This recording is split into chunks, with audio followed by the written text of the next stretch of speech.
আসসালামু আলাইকুম রহমতুল্লাহ।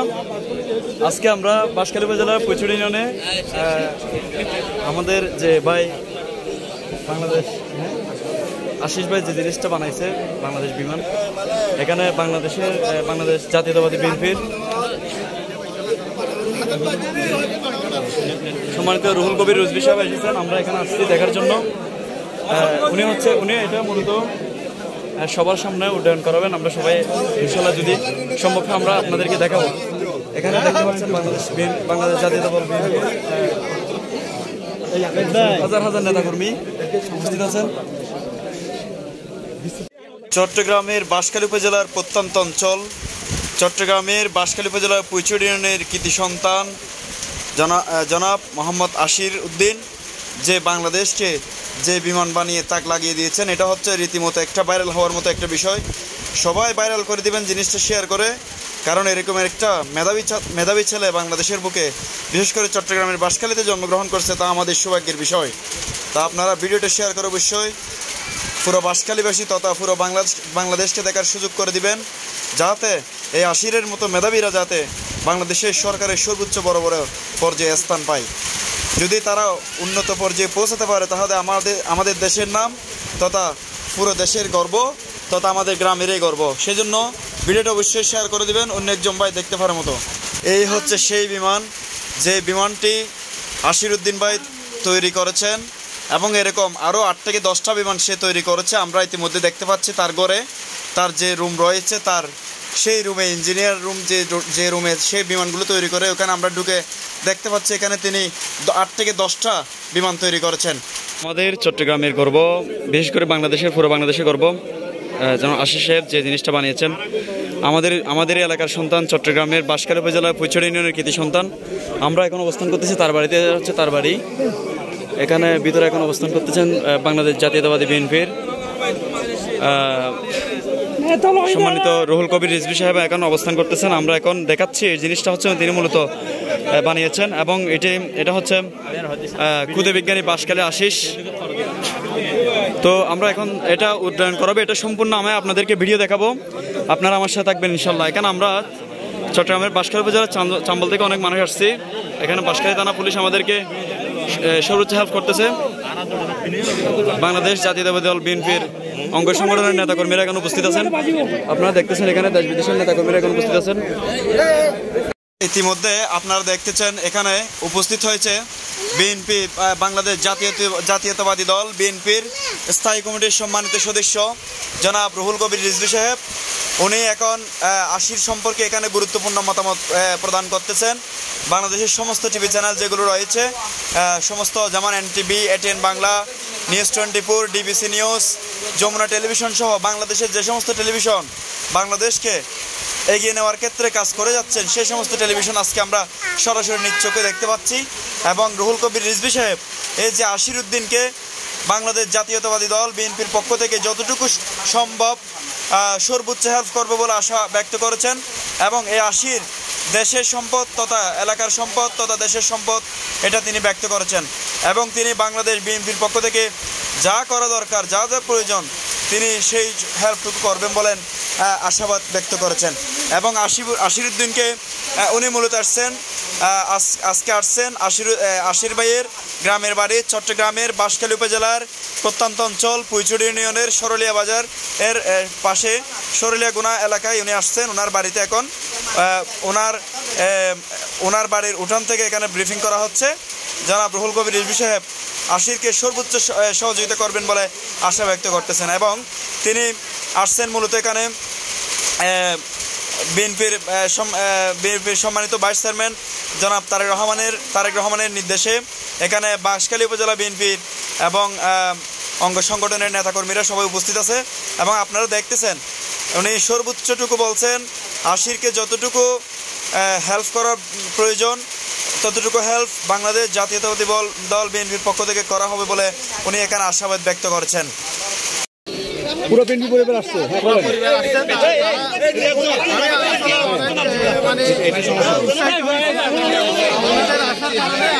অনেক আনন্দিত একটা নির্মম এলাকার মধ্যে ওনাদের পরিবার আসছে এবং আমাদের লন্ডনে থেকেও আমাদের মতো সহযোগিতার আশ্বাস দিচ্ছে। এটা নিয়ে আমি অনেক অনেক শুভকামনা রাখতেছি এবং যদি অনুরোধ জানাচ্ছি এবং আমি চাই উনি দেশে আসলে আমি ওনার সাথে সাক্ষাৎ করবো। ওকে আমার রইল আর ভাইয়া আমি এ পর্যন্ত এর আগে বিভিন্ন এয়ারক্রাফট তৈরি করেছি, বোয়িং 787 বানাইছি, মিগ 29 বানাইছি, বাংলাদেশ US বাংলা বানাইছি। এরপরে ওই ধরনের মানে বিভিন্ন ধরনের এয়ারলাইন্সের মডেলগুলো ডেমো আকারে তৈরি করেছি। এরপরে চিন্তা করলাম যে যেহেতু ড্রোন একটি তো সেক্ষেত্রে আমি ইতিমধ্যে আমি এমন কিছু ড্রোন তৈরি করেছি যেগুলো হচ্ছে ভেরিফিকেশন ভাবে তৈরি করেছি। একটা হচ্ছে ড্রোন, আর একটা হচ্ছে আমার সামনে যে ড্রোনগুলো দেখতে পাচ্ছেন এগুলো হচ্ছে রোটার ড্রোন, যেগুলো মাটিকে টেক অফ করবে এবং বাটিকে টানা আকাশে উঠবে এবং এটি 120 কিলোমিটার পর্যন্ত দূরে যাবে। আমি এখান থেকে আমার ট্রান্সমিটারে ম্যাপিং করে দেবো, গুগল ম্যাপিং করে দেবো ড্রোনটি আমার এই এলাকা থেকে আমি চাইলে প্রিয় ভাইরা, আপনারা দেখতেছেন উনি হচ্ছে সেই আশির যে ভাই এখন বিমানটি বানিয়েছেন। এই বিমান এখন প্রত্যেককে চালিয়ে আপনাদের সকলকে দেখাবেন। শেষ পর্যন্ত ভিডিওটা দেখবেন। যদি বাঁশখালীর সন্তান হয়ে থাকে আপনি ভিডিওটা শেয়ার করে দিবেন। এখন বিমানটি মূলত উড্ডয়ন করানোর জন্য আমরা এখন তার পিছে পিছে যাওয়ার জন্য প্রস্তুতি নিচ্ছি এবং সে বিমানটি যেহেতু এখানে যেহেতু অনেক প্রচুর ঘর বাড়ি, এখানে ওঠার কখনোই সম্ভব হচ্ছে না, তাই এখন ওনার বাড়ি থেকে, এটা হচ্ছে ওনার বাড়ি থেকে এখন আমরা ওইদিকে যাওয়ার জন্য চেষ্টা করব। সবাই এখন সকলে বিমানটি নিয়ে যাবে। উনি হচ্ছে এখন বিমানের যে সমস্ত মানে যন্ত্রাংশ রয়েছে সবগুলো প্রসেসিং করে নিচ্ছে, যাতে উনি কাজ করতে পারেন, যাতে উনি বিমানটাও চালিয়ে সবাইকে দেখাতে পারেন। এটা হচ্ছে আশির উদ্দিন ভাই, উনি এখন কাজ করতেছেন। আপনারা সকলে দেখেন এই বিমানটি মূলত উনি উড়িয়ে দেখাবেন। এরকম মেধাবী ছেলেদেরকে আসলে সরকারের পক্ষ থেকে, বাংলাদেশের সরকারের পক্ষ থেকে যদি হেল্প করা হয় তাহলে অনেক দূর তারা এগিয়ে যেতে পারবে বলে আমাদের বিশ্বাস। এখন সকলে মিলে বিমানটা এখন নিয়ে যাচ্ছে, ওদিকে নিয়ে যাওয়ার পর ওখানে মূলত তারা উড়ানোর প্রস্তুতি নিচ্ছে। তাকে এখন এখানে আপনারা দেখতেছেন প্রচুর টিভি চ্যানেল রয়েছে, বাংলাদেশের যে সমস্ত TV channel, viral TV channel রয়েছে, যমুনা টেলিভিশন থেকে শুরু করে সব কিছু। এখন আমরা এখন অবশ্যই যাচ্ছি বিমান নিয়ে ওই যে রাস্তার দিকে। এখন একটা খালি জায়গায় গিয়ে বিমানটা মূলত উড়াতে হবে। সেজন্য আমাদের সকলের সাথে থাকুন এবং ভিডিওটা যদি ভালো লাগে থাকে, আপনি যদি চট্টগ্রামের বাঁশখালীর তথা বাংলাদেশের মানুষ হয়ে থাকেন অবশ্যই ভিডিওটা শেয়ার করবেন, কারণ আমাদের বাংলাদেশের গর্ব। এসব আশির ভাইদেরকে মূল্যায়ন করলে আসলে দেশ অনেক দূর এগিয়ে যেতে পারবে। কারণ আশির ভাই তিনি নিজের মুখেই বলছেন এই সমস্ত বিমানগুলো যুদ্ধক্ষেত্রে বিশেষ করে উনি অনেক ড্রোনও তৈরি করছেন। যুদ্ধক্ষেত্রে কিন্তু এই ড্রোনগুলো অনেক বেশি গুরুত্বপূর্ণ ভূমিকা রাখে, শত্রুপক্ষ মোকাবেলা করার জন্য খুব বেশি গুরুত্বপূর্ণ ভূমিকা রাখে। তো আমরা এখন অবশেষে এই বিমানটি উড়ানোর জন্য যাচ্ছি। আমাদের সাথে রয়েছে আশির ভাই এবং মিজান ভাই, শ্রদ্ধেয় জাতীয়তাবাদী দল বিএনপির সম্মানিত ভাই মিজান ভাই আমার সাথে আছেন। আপনারা দেখতেছেন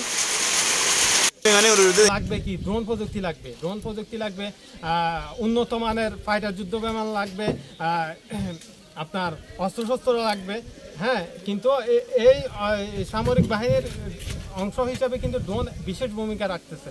তো আমাদের নিজের জায়গা থেকে, আমাদের নিজের দেশে থেকে যদি কি আমরা এই ড্রোন নিয়ে গবেষণা করি, ড্রোন নিয়ে যদি কি আমরা 100টা ড্রোন তৈরি করি, তাহলে আমাদের সামরিক বাহিনীর জন্য অনেক গুরুত্বপূর্ণ ভূমিকা রাখবে বলে মনে করি। সেই চিন্তাভাবনা থেকে আমি ড্রোন নিয়ে কাজ করাচ্ছি। কতটুকু দূরত্ব এটা আপনি এখন যাচ্ছে আপনার ড্রোনগুলো? এই মুহূর্তে আমি ড্রোনের মধ্যে ক্যাপাসিটি দিয়েছি 30 কিলোমিটার পর্যন্ত আমার এই ড্রোন যাবে। আমি এখান থেকে চাইলে বিভিন্ন দুর্গম এলাকা এটি দ্বারা গোয়েন্দা নজরদারি হিসাবে ব্যবহার করতে পারবো। প্লাস এটি প্রায় 20 কেজি পর্যন্ত ভার বহন করতে সক্ষম। এই ধরনের ড্রোন আমি নিজের হাতে তৈরি করছি। যেভাবে শুনছিলেন আমরা বাঁশখালীর যে আশির দরকার হচ্ছে সেটা হচ্ছে মাঠ এবং রানওয়ে। তো সেই ক্ষেত্রে চিন্তা করলাম যে এখন বিমানের চিন্তা ভাবনা মানে আপাতত স্থগিত রাখলাম। পরে চিন্তা করলাম যে ড্রোন দিয়ে কিছু করা যায় কিনা, যেহেতু দেখতে পাচ্ছি যে বিভিন্ন যুদ্ধ ক্ষেত্রে কিন্তু ড্রোন বিশেষ ভূমিকা রাখে আসতেছে। ইতিমধ্যে আমাদের দেশে কিন্তু সামরিক বাহিনীতে 5টা ড্রোন তুর্কি থেকে সংগ্রহ করছে, যেগুলো বিলিয়ন মার্কিন ডলার।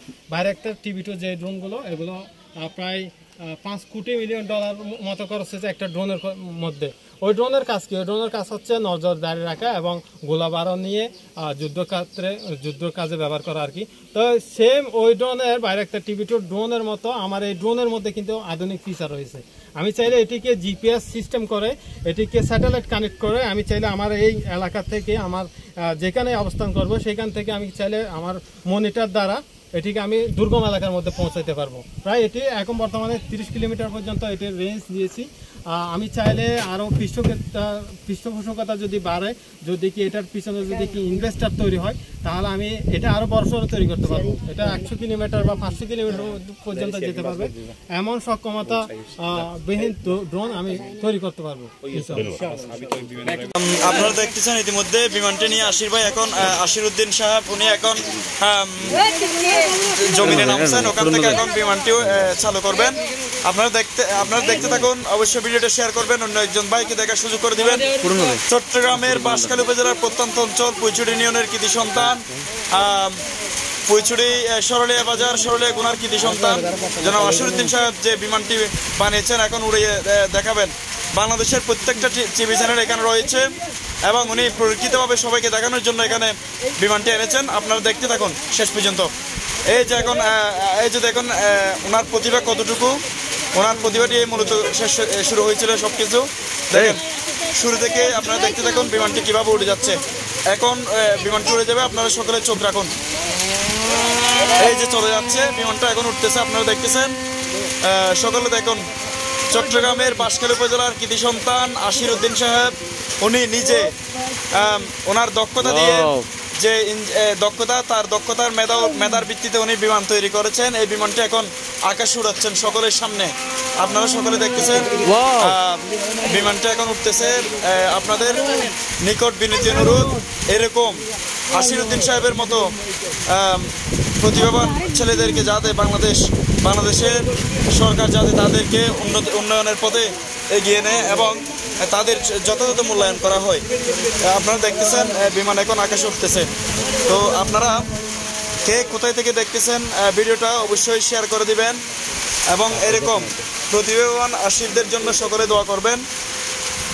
লেখাপড়ার পলরে সবসময় সহযোগিতা করতাম, পলরা এরকম কাজকর্ম করতে না হইতাম। তো এই থাকতো নিয়ে আগ্রহ করি এরা সবসময় মানে ছোট হইতে কুটি কাটিয়ে এই সেই বেকিং করতে এক পর্যায়ে আর কিছু তার টিয়া পয়সা দিলে মানে কুটি কাটি জিনিস কিনি এটা ছোট করি মানে 22 সালে বড় ধরনের করি এক সময় গিয়ে গড়ানোর পরে তো ইয়ার পরে টাকা নিয়ে গই সুযোগ সুবিধা দিই। আবার এখানে পর ফুন্দি এই কিওর কারণে আবার শেষমেশ কিছু বুঝি না পারে, আর কোনো সুযোগ না হয়। এরপরে মানে আর্মি মেজর তারা মানে তারা বিভিন্ন মেজর হলে ডাকে ক্যাম্পত যাই এরা এই মাঝে তারা আন্ডারে কাজ করে। কাজ করানোর পরে কাজটা শেষ হলে বাড়িতে আইজাগই বিভিন্ন আর্মি মেজর তারা মানে অর্ডারই এটা বাড়িতে করে। তারপরে আর কোনো সময় জ্ঞান করি বাধা নদী। তো এখন কি চান এই মুহূর্তে আসলে আপনার সন্তানের ভবিষ্যৎ বলতে এটা এলাকার মধ্যে আর বেশি দুশ্মনাই করে। এখান দিয়ে এই পাশে উসমান হয় মানুষ আর এটা যেন শিল্প বাড়ি ইন্দি কতক মানুষ লইয়ে সাধারণ কত মানুষ লইয়ে মানে এটা ঋণ গড়ি নেওয়ার পান বিভিন্ন মামলা ঝড়াই ফেলার হ্যাঁ। তারপরে তো এই মুহূর্তে চাই আর পরে যদি কি যেখানে একটা বড় ধরনের লেভেল মতো সুযোগ সুবিধা করে দেয় আর আরও আগুয়াই ইনশাল্লাহ বাংলাদেশ কিছু গরিব বলে আশা করি। কোনো মানে পেছন নিয়ে মাথা ব্যথা না করে পারবে না। তো যাই হোক, ওই উসমান এখনো তার ক্ষমতা দাপটে বেড়াচ্ছে। সামনে ওর বেটে 3 তলা বেটে মানুষ থেকে লুটপাট করে তার বিল্ডিং তৈরি করেছে। এখনো তার দলবল নিয়ে সে প্রতিনিয়ত সাধারণ মানুষদেরকে মিথ্যা মামলা দেয়, জায়গা জমি দখল করে।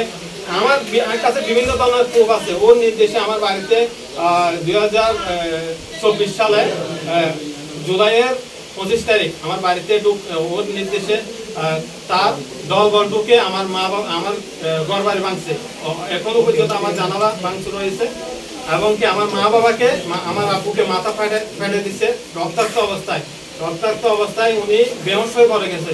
পুলিশ আসছে উসমানের হুকুমে। পুলিশ এসে আমার আব্বুকে ধরে নিয়ে গেছে যে ট্রিটমেন্ট দেওয়ার জন্য, চিকিৎসা করার জন্য বলে নিয়ে গেছে। নিয়ে গিয়ে উল্টো ওনাকে অস্ত্র থেকে একটা ভাঙাচুরা অস্ত্র দিয়ে ওনাকে অস্ত্র মামলা দিয়ে চালান করে দেয়।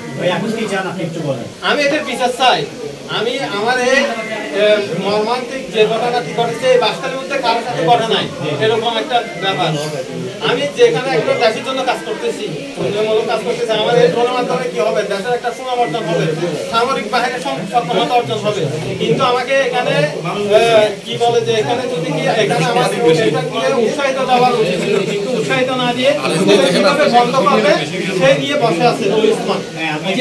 সরকারের কাছে আমি আমার নিরাপত্তা চাইবো প্রথমত, এবং উসমানের বিরুদ্ধে ব্যবস্থা নিতে হবে। উসমান হচ্ছে এলাকা সন্ত্রাসী এবং এই প্রযুক্তিকে এগিয়ে নেওয়ার জন্য আমার একটা ল্যাব দরকার আছে এবং আমি নিয়ে আমি সামনে এগোতে চাই। আমার মাধ্যমে যদি এই ধরনের ড্রোন তৈরি হয় তাহলে দেশের অনেক বড় সফলতা অর্জন হবে বলে আমি মনে করি। সেই জন্য সরকারের কাছ থেকে আমি আমার এই ল্যাব এবং আমার এই গবেষণা কাজকে এগিয়ে নেওয়ার জন্য নিয়ে যাওয়ার জন্য পাশে যাওয়ার আহ্বান জানাচ্ছি।